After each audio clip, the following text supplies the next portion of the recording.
Okay, so we're back. We have an assignment this week for your observed project that you're having a look at outside somewhere to try and track down the building permit. So I'm going to show you how to do it on the City of Toronto. Mississauga has a similar process, similar system.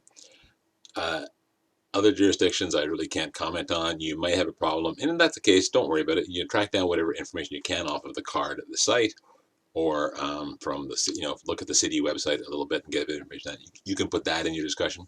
If you can't get the exact details we get in Toronto, that's fine. Don't panic. Okay, just get in there and muck around in whatever city you're in. See if you can find things on their website. So I am here on the Toronto.ca website, and I would give you a link directly to where this next tool is, but it does move around from time to time. So the best thing to do is to just search for it. Building permit, application status is the kind of thing we're looking for, right? Building permit status search, any of these things will work for us. And look, so we get here building permit application and inspection status. This takes us to, we can see here that we are in the building and construction division of the City of Toronto's website and their corporate structure, and we are in this inspection status. So we can search now for a permit. There might be some terms that come up in your application that say things like whether it's not started, not sent under review, violation, or whatever, permit issued, past inspection, that sort of thing. You can find those definitions in here. But let's go have a search on the permit status. Let's move my head out of the way here a little bit. So we have this cool interface. If you've been at your site and you've got a permit number, you could enter that permit number in here. It would have the year first, either 19 or 20 probably, and a bunch of details. Partial permit's fine. If you don't have all the later parts here, those are just the first part, the year, and the permit number are the important bits. The other parts are for whether it's a plumbing permit or a heating permit, whatever, if there's any revisions to it, anything like that. We can also do it directly from the map here, I think. So let's just go in here. This here is our Morningside campus. Remember how we used to have a campus? We can click on the map, and it gives us all of the permits within a radius of that map. So if you can find your project on a street, this address thing can be finicky. If the word is not spelled quite right, if there's a space instead of a hyphen, or a street versus whatever, it's complicated. You can also search by political ward. I guess that's for our city councilors to track down what permits are happening in their area or whatever. But you can see here that when I click in the general area of the college, I get 37 permits show up in this area, right? I can zoom out a little bit. You can see them all around.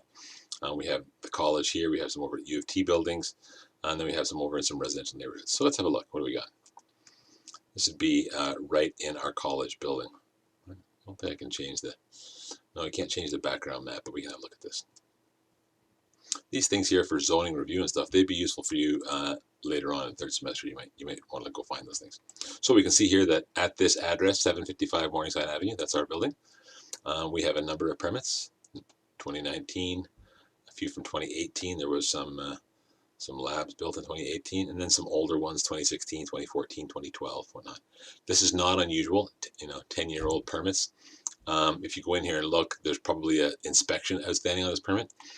Whether that inspection was done or not, or whether, perhaps it just wasn't updated, or, the inspector said he didn't need to come back. It's just left in there. A lot of these dots that you see on the map, every one of these is a permit.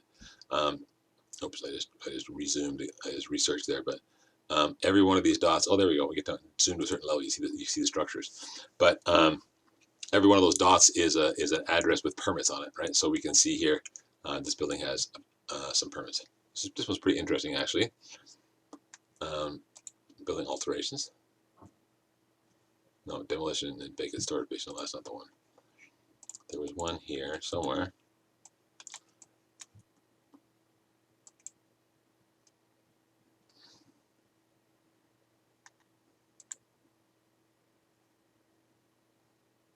No, it's newer than that. Here.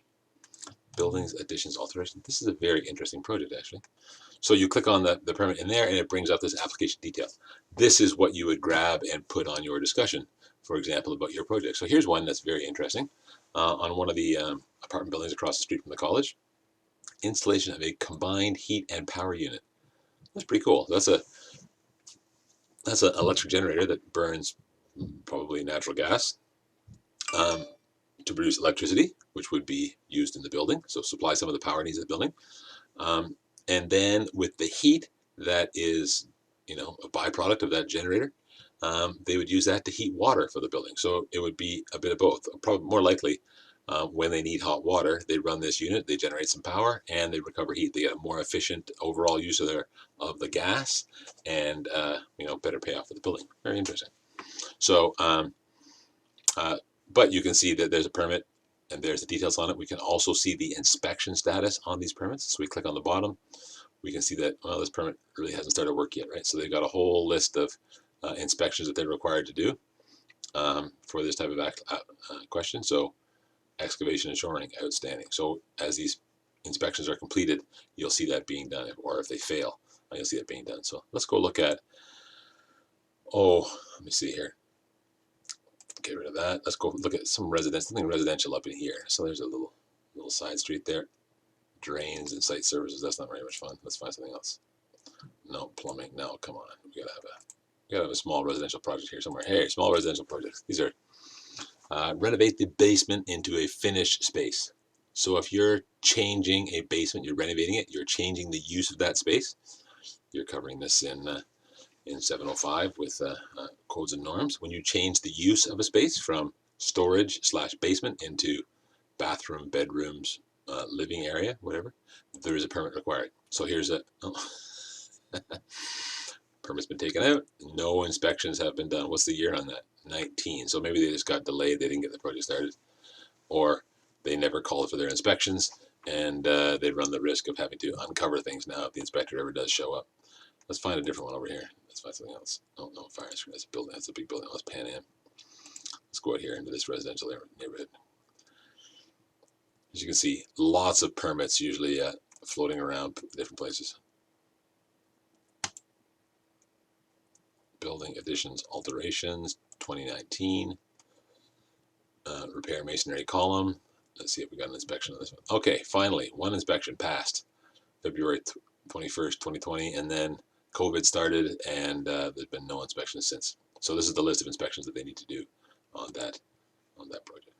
Okay, so that's the kind of thing you can find out the status of your inspections. You can find out a bit of basic information about your project. A little thing here, a description of the project, whether it's a single family home or whatever it is.